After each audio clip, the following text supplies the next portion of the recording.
All right, boys. We're not up to the Rams yet.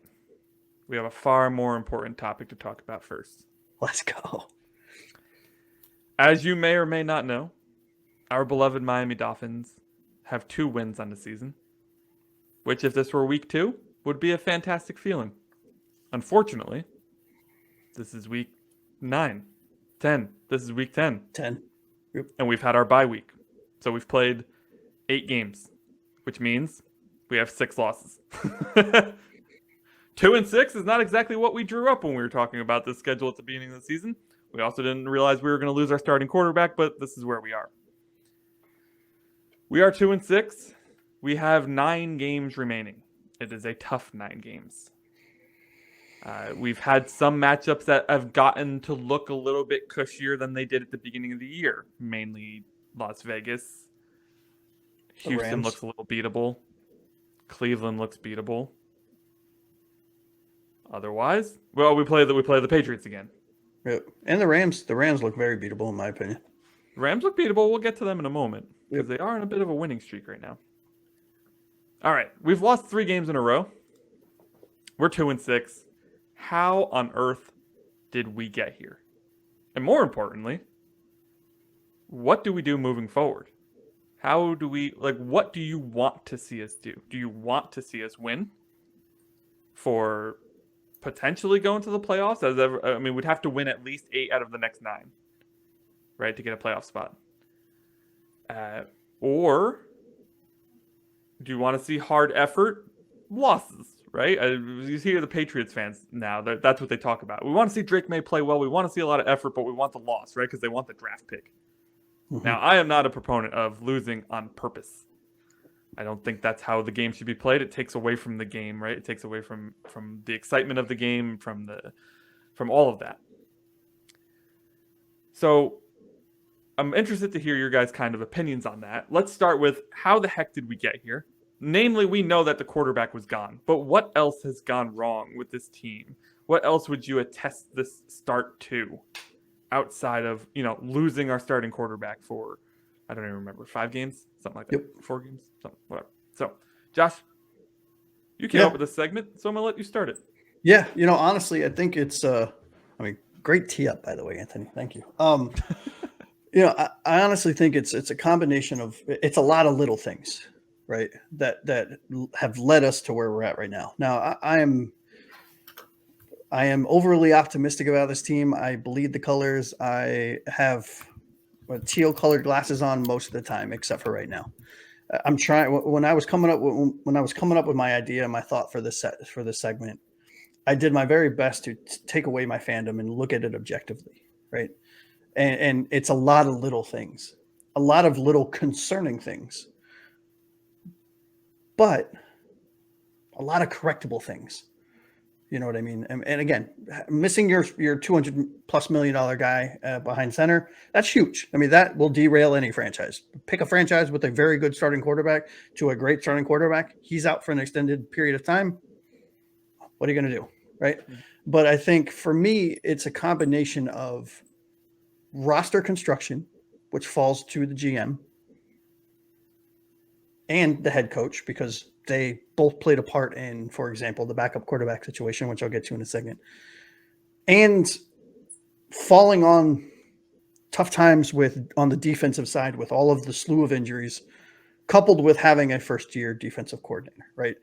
Having a first-year coach in a prominent position on your team is going to lead you to blunders, mess ups, bad calls, the moment being a little too big, getting excited and calling a blitz when you shouldn't, calling a prevent defense when you should just continue to do what's been working all game, which is frustrating to watch as a fan when you've been shutting down a team all game and you're down, they're making a drive and you decide, okay, we're just going to keep everything in front of us because we don't want to give up the big play.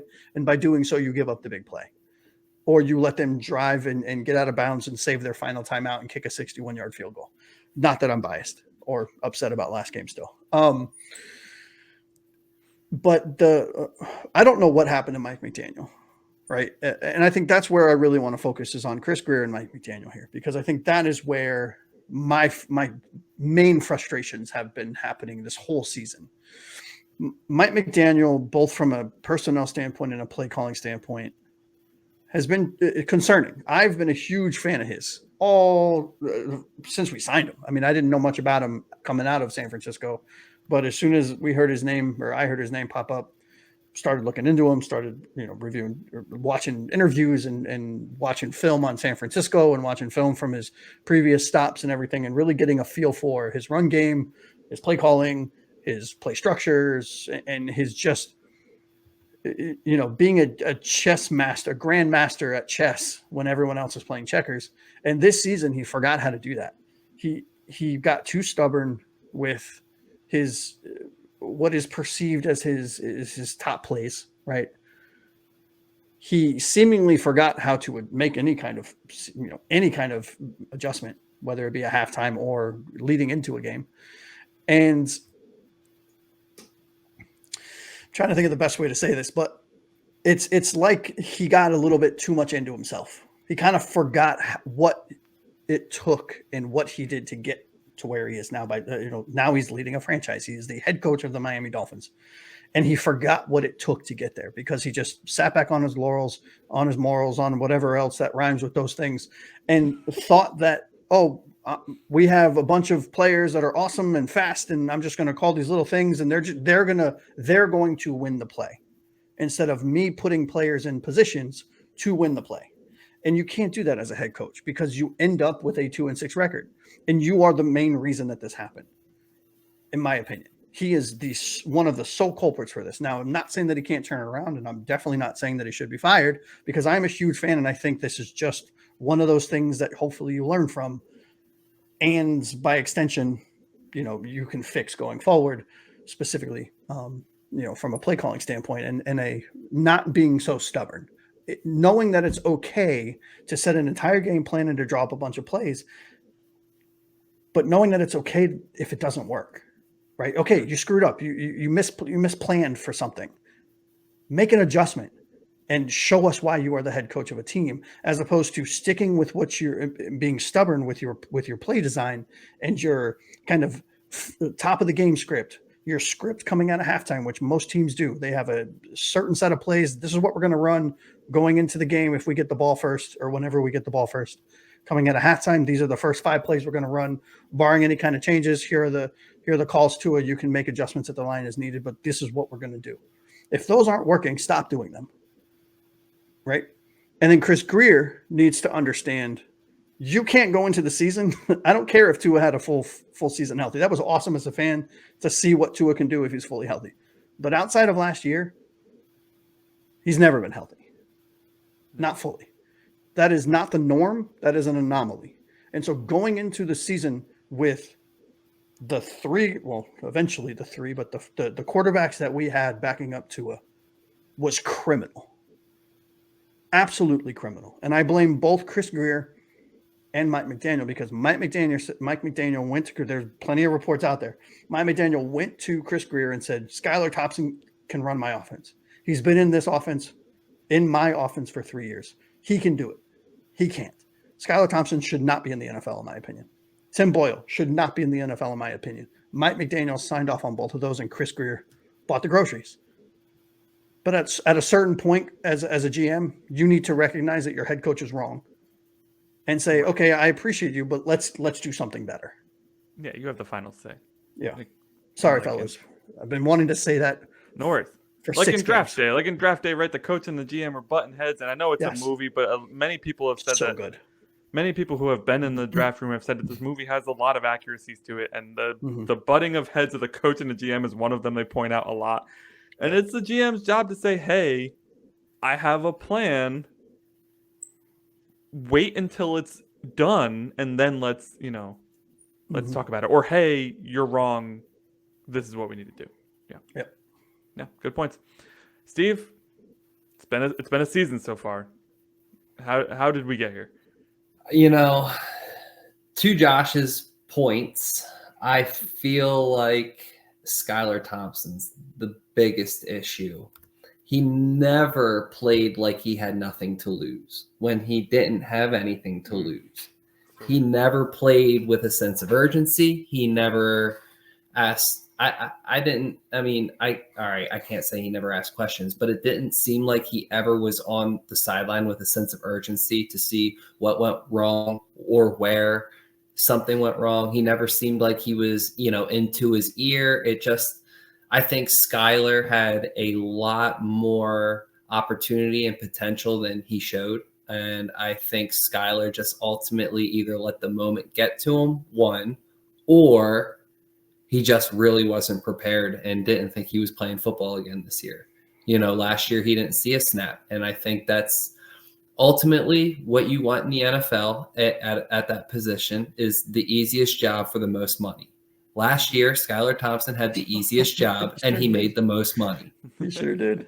I think he probably was hoping that he was going to repeat that same exact thing this year. And to his surprise and everybody else's surprise, we were in Skylar Thompson country, and that country was what can I say, desolate, ghost town. There was it wasn't country for old men or nothing. Yeah, there was just nothing going on, and it really hurt the locker room. It hurt the coaching staff. It hurt the look of the Miami Dolphins. It hurt us as fans.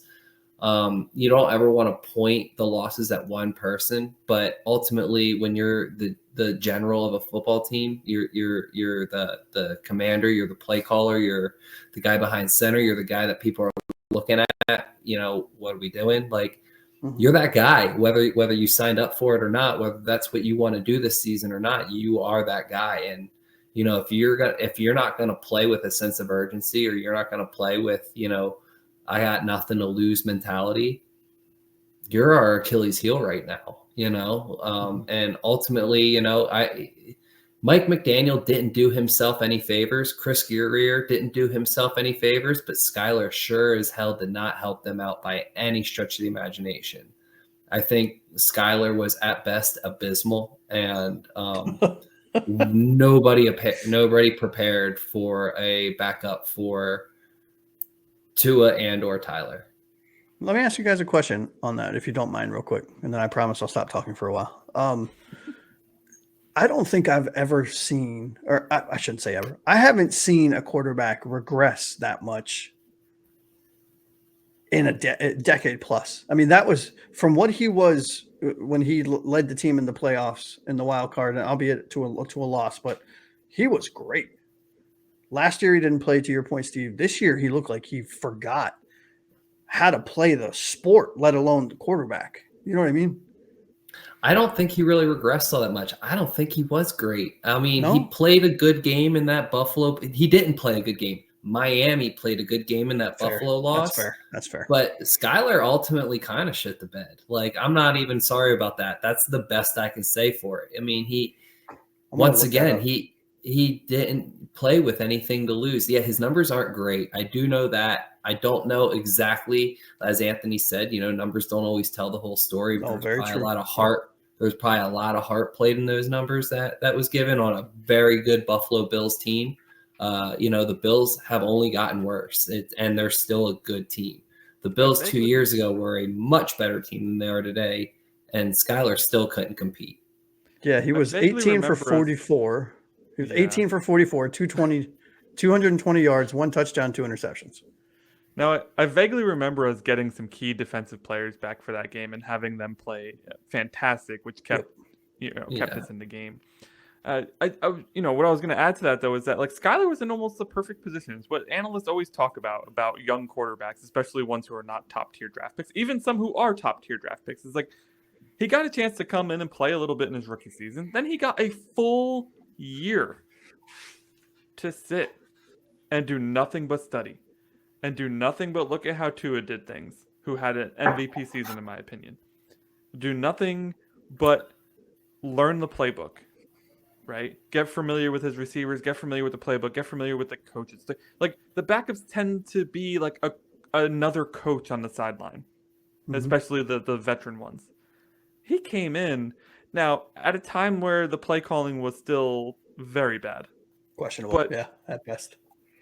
But we were all screaming from the rooftop during that game. Like, take a shot. What have you got to lose? Just throw the ball further than 2 yards, please. Or how about just throw the ball instead Or of sitting that. there patting it, and then getting sacked, and then patting it, and getting sacked again. It was frustrating. And I do think a large part of it is the play calling. Like, to your point, McDaniel being so confident in his system with this quarterback, and the quarterback just didn't fit it in the same way that Tua does. And it's like, you got to have the different systems or whatever.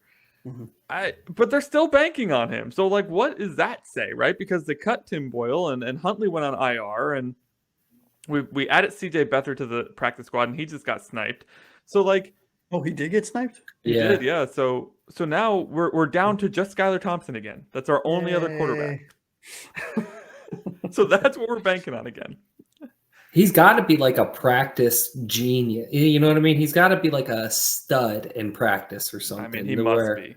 Right? When either that or he hired a PI to get some, which is our very famous line here, but he's got some dirt on someone, you know?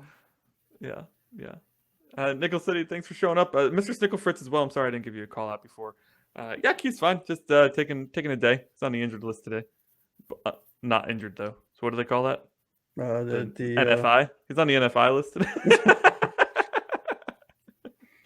Yeah. So I think, the thing that I've noticed the most about this team when it comes to how did we get here is to go back to the roster construction thing is looking at the Lions and how they build things. I feel like they've built things. Yeah.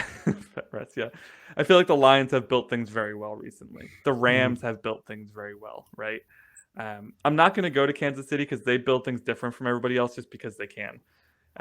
But the things I've noticed they do is that they bring in these guys who are high IQ football players with a passion for the game, and maybe they're not the most athletically gifted, but they know what situation is happening on the field at all times, and they're able to adapt to it. And when we talk about guys that we've gotten rid of, even to go to the offense like Mac Hollins, right? And Trent Sherfield, who we had come in and play some valuable snaps for us last year. And we're missing River right now, I understand, but River's another one of those guys that I would put in that bucket of high IQ, not the most athletic, but can make a play for you in a big moment. And Andrew Van Ginkel, right? Ugh. Like, we seem to focus more on glitz and glam than we do on the football, right? Like, maybe it's part of being in Miami. Everybody who wants to come to Miami is interested in that Miami nightlife, that glamorous lifestyle. But if you're going to build this team, man, you need to have the playmakers who are not the glitz and glam. You need to have the guys, the lunch pail guys, as I think a lot of analysts call them that, right? Like, you need to have these blue-collar lunch pail guys that come in and do the dirty work and aren't always looking for the attention of the camera. And I just don't see a lot of that. Calais Campbell got me pumped because I feel like he is the perfect persona for that. But then you bring in Odell, who is, I'm sorry to say, useless. He misses so much time. And then he goes and what?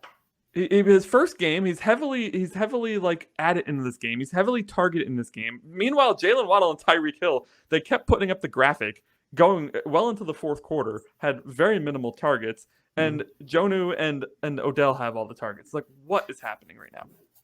Like, the roster construction from an amateur point of view doesn't match what the other good teams in the NFL are doing. And that's where, like, my biggest concern is with this team right now, sitting at 2-6, is that you have the all-stars already, right? You have this group of all-stars. They're fantastic. Tyreek, Jalen, Tua, right? Achane. They are amazing. You need the other pieces of the chessboard. You got the king, the queen, the other little doohickeys on the side on that back row. You need the pawns. That's the is that the actual term? Is the little doohickeys on the side? Is the do It's definitely not the rook or the knight. It's no, little doohickeys. No. Got it. Doohickeys is the term. Yeah. We need the pawns. Where are the pawns? Right? We don't have them. Or they're on the injured list. I don't know. You tell me. Fair. So I think that is like the big concern for me of this team is where on earth are the hand in the dirt, to Steve's point. Oh, where are you? You're that way. That to way. Steve's point. Oh wait, that way. It is the hand. Where are the hand in the dirt guys? Where are the tough, high IQ football guys who are just going to do their job? Yep. They're not going to do anything flashy. They're not going to like shine off of the stat sheet. They're never going to be on ESPN, but they are making the plays time and time again. And that's, I think, what we miss the most on this unit right now. Yeah, sometimes it's okay to have a Honda Civic instead of a Ferrari. You know, We have a lot of Ferraris. You don't need all Ferraris. no, You don't want to You commute shouldn't. in a Ferrari. Sometimes I want to get in a legitimate car accident, and that's what I need my Honda Right? Civic for. Or you need a derby car, right? You need a derby The derby cars are the best. The derby. right? All right, so I know I had tacked on a second question to this, but since we're at, I want to get to the Rams game, so Yeah, I'm just going to ask you this quickly, and maybe this is something we ask every week until the end, until we all say yes. Is it time to consider rebuilding? Now, the trade deadline is passed, so there's not much we can do in that spectrum. But is it time to get the rookies in? Is it time to get the veterans out and consider what the future may look for this team and what the offseason may look like? Is now the time to start that rebuild process? And I saw Steve shaking his head, so I'm going to go to him first. No, and I know we're going to get to a special running back that we all like and right, and I know that's where we're going to go with this, of benching Mostert and start playing right and seeing what he can do, and I am very against that right now. What are we benching Mostert for and putting right in? Is it because of 2 fumbles in the last 2 games? Okay, I can see maybe bringing his usage down. But what is the point of putting a future star running back that, in theory, we're not even going to have Mostert again next year. Next year is going to be A-Chain, Wright, and possibly somebody else, maybe not even Jeff Wilson. So right now we have 2 running backs next year. What's the point in a lost season getting one hurt? And these Achilles injuries, these knee injuries, these, broken collarbone injuries, like some of these take 8-9 months to heal from, if not a little bit more, including the rehab. Not, like if you break your collarbone, it's, a couple months and then a little bit of rehab, but that still can bring you into a slow start into the next season. With such a lost season, I kind of think we just what are you saving for? What are you playing for? Are you if you're playing for something, if you're playing to really see how these guys go, that's what practice is for. That's what live drills and real game time is for. I mean, to Josh's point earlier, we didn't play Cam Smith for a whole year, because Vic Fangio wasn't the thing, but then also as our defense wasn't getting any better, all right, that kind of defeats my point. But you don't play. I don't think you play rookies in a lost season. If the season, unless he's a quarterback and you want to see if he's got that it factor like they did with Andrew Luck, Peyton Manning. A lot of these quarterbacks, that's how they eventually get thrown in. But your skill position players, you're not necessarily looking for a savior at running back. We're not really necessarily looking for a savior at wide receiver. We're not necessarily, and that's where we have another rookie. We have rookie receiver, we have rookie corners, and I wouldn't mind seeing Patrick Paul get some playing time, but he's due. Jones has been playing okay. He's not necessarily, Paul's not a guard. I don't see sitting Armstead or Jackson. So where exactly do you play Paul? Do you sit Armstead? I don't think so. He's worth too much. You pay him too much. We've paid him enough to sit. Do you sit Jackson? I don't think so. Jackson's playing probably the best ball he's played on the line, not just this season, but possibly in his career. Jackson's been a stud lately. So the whole where do offensive line has been awesome. You don't mess with that. So I don't think you play Paul. And then on the defensive end of the ball, you got, is Storm Duck a rookie? He is. Yeah.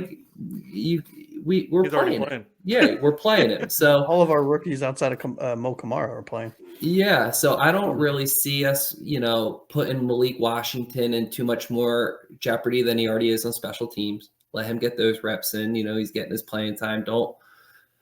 I don't think we run the miles up on Wright. It doesn't make sense, and that's how you judge a running back. You judge him on his miles. What are you going to do? Put 800 heart, maybe top 600 yards. If you ran him 12 times a game from here on out, what does he get? 600, 700, 800 yards, and for what? The risk of an injury?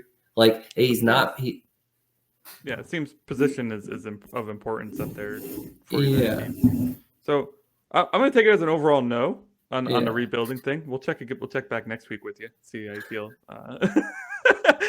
Josh, where are you sitting with that? Yeah, honestly, I think it's still. Well, if we would have had the show right after the game, I was like, "Yep, blow it all up, nuke it, I'm done." I don't think we're there quite yet, right? I think the last two games, specifically this last game against the Bills, gave me a little pause to let's wait and see. I think if we lose another game or two, I think, and Steve, I respectfully disagree with you on the right thing. I want to see him over Mostert personally, right? I think the only way rookies get better is not by practice. It's not by running drills against the same damn players over and over again. It's by getting real-time reps. This sport is a car crash every time you touch the ball. He's been doing it for long enough. He's a young guy, a young man, jam-packed full of muscles, and is in the best shape that any of us will ever dream of being in. Look, you got to get these rookies. You have to know what they are, because if they're not good, you can replace them sooner instead of holding on to them, foregoing a potential star at the position, for example, like the Boise State running back. I'm not saying we would ever draft a running back in the first round or second round again, but especially with what we have. But if you know that Jalen Wright isn't it, right? If you give him playing, like significant playing, not even significant playing, if you split the carries between what Mostert normally gets, and then you cut those in half and give half of them to Jalen Wright, by the end of the season, you know if Jalen Wright is an NFL football player or not. You know it unequivocally. Yes, he could get injured. Well, he could get injured next year. He could get injured in the offseason. He could get hit by a car tomorrow. He could fall down the stairs. He could twist an ankle. He could choke on some cereal. I mean, anything could happen. You have to know what you have, in my opinion. You have to know what you have in these rookies. We know Chop started off rocky. If we held on to him, we would have still, he's defensive player of the year potential. Well, we know that that's not the case anymore, right? He's a raw player. He needs time to play against other teams, see things, to feel things, to learn on the job. That is how these NFL players, in my opinion, get better. We're playing pretty much all of our other rookies. Why not? You know what I mean? We have to use this, albeit a lost season potentially, because there is still. Can I add a question quick? Sure. Just to pass right back to you, and then you could take it right back. But do you think that the Dolphins don't know what they have in Wright already? I mean, every time he's touched the ball, it's been a pretty positive play. Sure, I don't really think there's too many questions around what you have with that running back. But how do we know that? How do we know what he is? Because we've given him touches. And we need to see if he can sustain it. We need to see if he can block better. We need to see his play recognition. We need to see him being able to pick up a blitz, recognize a blitz, be able to have game tape, and to be for coachable moments, real live bullet, in my opinion, real live bullets to see, hey, this hole was open. Why didn't you cut this back? What were you seeing? Why didn't you make that play? Because you missed this hole. Oh, why didn't you catch that ball? Or why did you go out why did you step out of bounds here instead of trying to get 5 extra yards? Or what was your thought? You can't do that in practice. But when you have live game footage, these players learn by playing. You learn a lot by watching and taking mental reps and all that other stuff. But and for all intents and purposes, for everything that I've heard, they learn the most on the job. And I'm not saying that he is a starter right now. I'm not saying that he's better than Achane, or that he ever will be better than Achane, or that he's even better than Mostert. I think he is, but you have to give him some. And 3 carries a game just ain't it for me. I mean, Every time I think Mostert is washed, he comes in and gets just 12 touches for 88 yards. Like, what on earth? I think Mostert's still extremely elite. Oh, I think he's great, but the problem is he's single-handedly, well, not single-handedly, he has played a large part Contributed to on 2 losses. Yeah. contributed to 2 losses, right? And if you look at the averages of the running backs, Jalen Wright is averaging, albeit in a smaller sample size, but compared to Mostert, not that much different between total carries. Is averaging almost 2 yards more per carry. And that's why I think you preserve him till Mostert's gone, which would be only 7 more games from here. I'm just saying, right? I mean, I'm not saying now's the time, but I'm saying if we continue to lose 1 or 2 more games, the season's over. I mean, even if we were to run the table, if we lose 2 more games and we're 2-8, we could run the table and we're still not making the playoffs. How shitty would you feel knowing the season's over and then he goes down with a year-long injury, kind of like a Jalen Phillips? How it's part of the game, too. We have to move on to Rams, but I do understand the point there. It's running backs, especially. There's a lot of wear and tear. Listen, when I look at the rebuild thing, this is mostly an offseason question generally, which we would mostly save for the offseason. But fans are going to be asking this right now, right? Like, you're 2-6. Is it time to tear it all down? And I think it's time to tear certain players out. And we've talked about them, so I'm not going to go too in depth. Jordan Poyer, bye-bye. Odell, bye-bye, right? Like, so we got Nick Needham and Eric Ezukama still on a practice squad who we have been grooming for 3 years. Like, okay, time to get guys like that up in place of veterans who are not doing anything or not playing well or anything like that. Like, I'm as I've gotten time to think about this now, between the game and now, I'm not interested in getting rid of a guy who's playing really well like Calais Campbell. But I am interested in getting rid of veterans who have been a detriment to the team. And just bringing in some of the young guys. Like, you have a very large practice squad for a reason. Let's see if you have anything on that practice. Even if it's not those 2 players, you like somebody else on your practice squad, let's see what you got, because practice squad players don't get to play at all throughout the season. So maybe we see what they have. Yeah, I don't think we're there yet, but a couple more losses, we might be having a different conversation between the 3 of us. I mean, 1 more loss, we're out of it, I think. So? Because you're 2-7, then